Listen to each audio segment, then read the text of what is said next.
ఇవిగోండి ఇక్కడ ఉన్నాయి కదా, ఇవి మన సాలగ్రామాలు. ఈ సాలిగ్రామాలని మనం సాక్షాత్ ఇవ్వండి, ఇక్కడ సుదర్శన సాలగ్రామం చక్రం ఉంది కదా, ఇవి సుదర్శన సాలగ్రామం. అలానే ఇవి ఎప్పటి నుంచో కూడా నేను దేవతార్చన చేసేటువంటివి మా ఇంట్లో. ఈ సాలగ్రామాలు చూసారా, దీంట్లో ఒక్కొక్క రూపం ఉంటుందండి సాలిగ్రామం. సో నేను కూడా ఎప్పుడు కూడా మా వాళ్ళు చెప్తూ ఉన్నారు, దీంట్లో సాలగ్రామ స్వరూపం విష్ణు స్వరూపం అని చెప్పి. చూడండి దీంట్లో ఇది అభిషేకం చేసాము. ఇక్కడ దీంట్లో మనకు కనిపించలేదు, ఒక రూపం ఉంటుందండి దీంట్లో లోపల. అయితే ఇన్ని రోజుల నుంచి వీళ్ళు చెప్తూ ఉన్నారు, ఇదిగోండి ఇట్లా ఇట్లా ఉంటుంది, దీంట్లో రూపం ఉంటుంది, సాలిగ్రామాన్ని మనం అభిషేకం చేయాలి అని చెప్తే ఇవి మా ఇంట్లో ఎప్పటి నుంచి ఉన్నాయి. ఇవి నేను అలానే ఆరాధన చేస్తూ ఉన్నాను. ఇదిగోండి ఇది సాలగ్రామం, పూర్తిగా రాయి అనమాట సాలగ్రామం. అయితే ఇది చాలామంది ఏంటంటే వెటకారంగా మనం ఇది చేస్తూ ఉంటారు. అయితే నిన్న నా సాలగ్రామం నేను తీసుకొస్తుంటే ఇది కూడా మనకి మాది నరసింహ సాలగ్రామం అండి. ఇది ఈ నరసింహ సాలగ్రామం మా పూర్వీకుల నుంచి కూడా వచ్చేటువంటిది. అక్కడ స్వామివారికి అనుష్ఠానం చేసి జపం అవి చేసేవారు తాతగారు వాళ్ళు. అలానే ఇక్కడ మీకు ఇప్పుడు చూపిస్తా చూడండి, ఇది సాలగ్రామం. ఇవి తీసుకొస్తుంటే నిన్న సపోజ్ ఇది పగిలిపోయిందండి సార్. మనకి వచ్చిన తర్వాత నిన్ననే నేను గుళ్ళో ఇది చేసేటప్పుడు ఇది ఇలా ఉంది మొత్తం.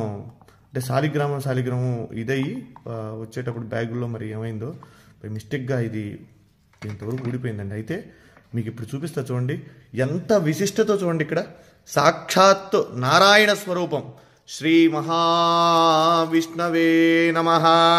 సశంఖ చక్రం సకిరీట కుండలం సపీత వస్త్రం సరసేరుహే క్షణం సహార వక్షస్థలశోపి కౌస్తుభం నమామి విష్ణుం శిరసా చతుర్భుజం.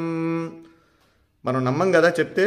సాలిగ్రామం సాక్షాత్ విష్ణు స్వరూపం అనడానికి ఇది ఒక నిదర్శనం అండి. చూడండి ఇక్కడ దీంట్లో సాలిగ్రామ రూపం సాక్షాత్ శ్రీ మహావిష్ణు స్వరూపంగా ఉన్నటువంటి సాలగ్రామం. ఇది నేను నిజంగా ఇది మీతో నేను ఈ విషయం అంతా కూడా చెప్పాలని చెప్తాను. ఎందుకంటే చాలామంది నమ్మనటువంటి వాళ్ళు చాలామంది అనేక రకాలుగా చెప్తూ ఉంటారు. ఇదేమిటని ఇది సాక్షాత్ రాయి చూడండి, ఇది సాలగ్రామం. దీంట్లో సాక్షాత్ విష్ణు స్వరూపం. మా పూర్వీకులు ఎప్పుడు కూడా తాతగారు వాళ్ళందరూ కూడా చెప్తూ ఉంటే నేను ఎప్పుడు కూడా దాన్ని ఉంటుంది, మనం ఆరాధన చేస్తాం కాబట్టి సాలిగ్రామం చేస్తూ ఉంటాం. కానీ ఇదిగోండి నా దగ్గరకు వచ్చిన తర్వాత కొన్ని సంవత్సరాల తర్వాత ఇది భిన్నమైంది సాలగ్రామం. అయితే దాంట్లో సాక్షాత్ నిజంగా ఒళ్ళు గగురు పొడిచినాయండి. ఈ సాలగ్రామంలో ఉన్నటువంటి శ్రీ మహావిష్ణువుని చూడగానే నాకైతే నిజంగా కళ్ళల్లోంచి నీళ్లు ఆగలేదండి. ఇది మీ అందరికీ కూడా నేను ఎందుకు ఈ వీడియో పెడుతూ ఉన్నానంటే మనందరం కూడా దర్శనం చేసుకోవాలి. ఇటువంటి చాలా అరుదుగా కనబడతాయి. మన పిల్లలకి మనం చెప్పాలంటే ఏం చెప్తాం, ఏదో జరిగిందిలే ఉందిలే అనుకోవటం కాదు. సాలగ్రామం ఏంటంటే సాలిగ్రామం చూడండి, ఇది నేపాల్లో గండకీ నదిలో ఇవి సాలగ్రామాలు మనకు నిక్షిప్తం అవుతూ ఉంటాయండి, అక్కడ దొరుకుతూ ఉంటాయి. అయితే ఇది దీంట్లో ఒక పురుగు, దాని పేరు, అది ఒక బంగారాన్ని నిక్షిప్తం చేస్తుంది దాంట్లో. అది తీసుకొని వాళ్ళు గవర్నమెంట్ ఆ సాలగ్రామాలను అక్కడ గండకీ నదిలో వదిలేస్తారు.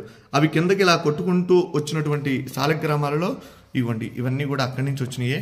ఇలా ఉంటే ఇవి ఎప్పటి నుంచో కూడా మన ఇంట్లో మనం ఆరాధన చేసేటువంటి ఈ సాలగ్రామం నా వీడియోలో కూడా చాలా వాటిలో ఉన్నాయి, నేను అభిషేకం చేసేటువంటి వీడియోలు ఇవి. అయితే మీరు చూడండి దీంట్లో స్వామి సాక్షాత్తు విష్ణు భగవానుడు, వెంకటేశ్వర స్వామి, నేనైతే లక్ష్మీనారాయణ అనుకుంటా, వెంకటేశ్వర స్వామి అనుకోవచ్చు. అలానే అంత క్లియర్గా ఉంది చూడండి, ఎంత రూపం, శంఖు చక్ర గదా రూపం, స్వామి అసలు మాలలతో సహా ఉన్నాడు. నిజంగా ఇది చూసినటువంటి వారు నిజంగా జన్మ ధరించినటువంటిదేనండి. ఎందుకంటే చాలా అరుదుగా ఉన్నటువంటిది. విష్ణు భగవానుడు దశావతారాలలో ఆయన అవతరించి మనందరికీ కూడా సన్మార్గాన్ని ప్రసాదించినటువంటి వాడు శ్రీమన్నారాయణుడు. అలానే ఈ సాలిగ్రామంలో సాక్షాత్ విష్ణు స్వరూపం అని చెప్పి మనం అనుకోవడానికి ఇది ప్రతీది.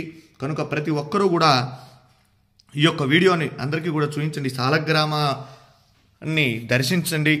సాలిగ్రామ శిలావారి పాపహారి విశేషతః ఆజన్మకృత పాపానాం ప్రాయశ్చిత్తం దినే దినే. సాలగ్రామానికి అభిషేకం చేసిన, సాలిగ్రామ తీర్థాన్ని ప్రతిరోజు కూడా స్వీకరించినా కూడా మనం పూర్వజన్మలో చేసినటువంటి పాపాలున్నా అవన్నీ కూడా నివారణ అయ్యి మనం సుఖంగా ఆరోగ్యంగా ఉంటాము.